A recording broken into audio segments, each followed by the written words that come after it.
Your heart is still pounding an hour after the argument ended, or you closed a tense email, but your chest stayed tight for the rest of the afternoon. Maybe you replay the moment over and over, unable to shake the feeling, while your coworker, who had the exact same meeting, looks completely fine 10 minutes later. Same event, same spike of adrenaline, so why does one body reset in minutes while yours stays flooded for hours?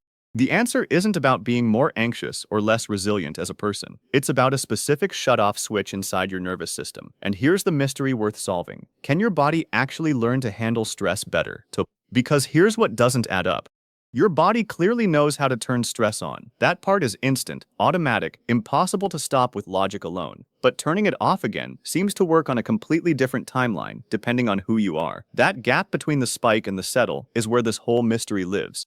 It's not about who felt the stress more, it's about whose body already knows how to close the loop. So the real question isn't why you got stressed, it's why the off switch responds instantly for some people and barely responds at all for you. Let's start with what happens in the very first second of a stressful moment, because this part is actually identical for everyone. The instant your brain registers a threat, whether that's a raised voice across the table or a subject line that makes your stomach drop, a chain reaction fires off inside you. This is the HPA axis, a communication line running from your brain down to your adrenal glands, and it dumps adrenaline into your bloodstream almost instantly. Your heart rate jumps, your muscles tense, your senses sharpen. This is the on switch, and it is not personal.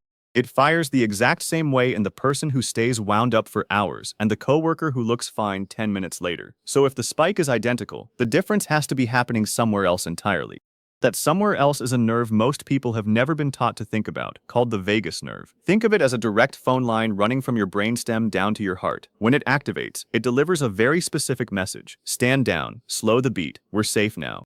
This is a fast-acting signal, and in people who recover quickly, it engages almost as soon as the threat passes. That's the coworker. Their vagus nerve picked up the phone within minutes and told the heart it was safe to slow back down. Nothing about their personality made that happen. Their body just has a responsive line of communication already open between the brainstem and the heart. But the vagus nerve isn't the whole story, because your body isn't only dealing with a racing heart. It's also dealing with a hormone that takes longer to clear out, cortisol. This is where the HPA axis comes back into play, except now it's working in reverse, trying to dial the alarm back down instead of setting it off. And this process runs on a much slower timescale than the vagus nerve's effect on heart rate. Cortisol doesn't shut off the moment the argument ends or the email gets closed. It lingers, circulating through your system, which is exactly why your chest can stay tight for the rest of the afternoon, even though the actual stressful event lasted 5 minutes. Your heart rate might have already come down, but the hormonal residue is still there, quietly keeping your body in a state of low-grade alert. Here's a question worth sitting with for a second. Why would your body react this intensely to something like a tense email in the first place? An email isn't a physical danger. Nothing is chasing you, and yet your body treats it with the same full-scale response it would use for something genuinely life-threatening. That's because the HPA axis and the vagus nerve system evolved a long time before inboxes and performance reviews existed. This system was built to handle acute physical danger, the kind where a fast adrenaline spike and a rapid recovery afterward could mean the difference between life and death. It was never built to distinguish between a predator and a passive-aggressive reply all, so it doesn't try to distinguish, it just reacts, full volume, every time, whether the threat is real or just uncomfortable. Now here's where the pieces start connecting to that replaying, can't let it go feeling. When the shutoff is slow, meaning the vagus nerve hasn't sent its stand-down signal yet, and cortisol is still elevated, your body remains in what's essentially a semi-alert state. It hasn't gotten confirmation that the danger has passed, and your mind, which is constantly taking cues from your body's physical state, interprets that lingering activation as unfinished business. This is why you keep replaying the argument in your head, turning over what you should have said. It's not that you're dwelling by choice. Your nervous system is still sending low-level threat signals, and your brain is trying to make sense of why you still feel keyed up. The rumination isn't the cause of the tension, it's a downstream effect of it. So if the spike is universal and the slow shutoff explains the lingering tension, the real twist is this: that shutoff speed is not something you're stuck with. It behaves less like a fixed trait and more like a trained skill, the same way a muscle adapts to repeated use. Consider athletes doing sprint intervals. Their heart rate spikes just as high as an untrained person's during the sprint. But afterward, it drops back down noticeably faster because their body has been repeatedly practicing that exact transition from maximum exertion straight into recovery, over and over, session after session. The spike didn't get smaller, the recovery got faster. That's the whole mechanism in miniature. And this training effect isn't limited to sprinting. You can trigger a small, controlled version of this exact spike and recover cycle on purpose, using something as simple as cold water. Splashing cold water on your face, or stepping into a cold shower, creates a real, measurable stress spike, heart rate up, breath sharp, system activated. But because you know it's controlled and temporary, your body gets a rep at bringing itself back down afterward. Every time that happens, the vagus nerve and the HPA axis are practicing the exact handoff that decides whether you're the person who resets in minutes or the person who stays flooded for hours. So if the shutoff switch can be trained, the next question is obvious: how do you actually reach it?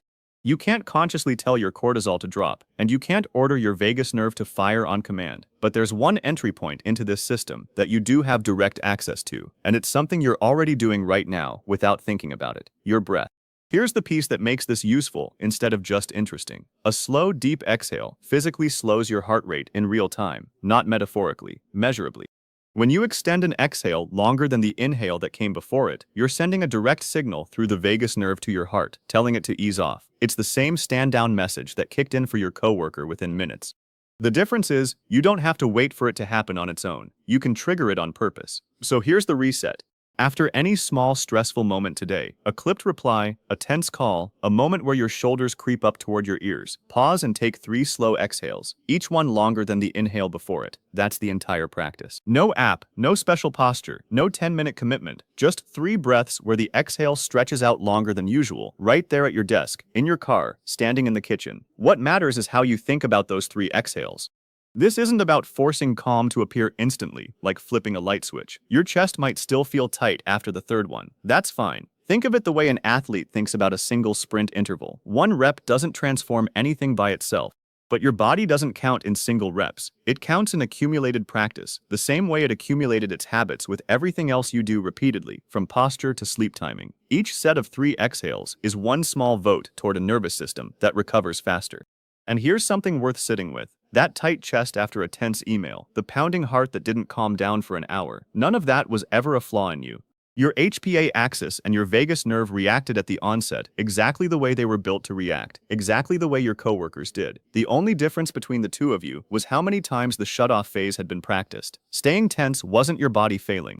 It was your body doing precisely what an unpracticed system does. There's a real difference between a body that's broken and a body that just hasn't had the reps yet. Over the next week, pay attention to something specific. Not whether you feel calm immediately, but whether the tight chest or the jittery aftertaste of a stressful moment seems to loosen its grip a little sooner than it used to. That's the marker worth watching. Not the absence of stress, but the shortening gap between the spike and the settle. And that brings us back to the coworker who looked completely fine 10 minutes after the same meeting that left you rattled for hours. They weren't wired differently. Their nervous system didn't skip the alarm phase, and they didn't feel less. Their vagus nerve simply had more reps at the handoff between spike and calm, whether from breathing, movement, or just years of practice they never labeled as practice. Nothing about that gap between you and them is permanent.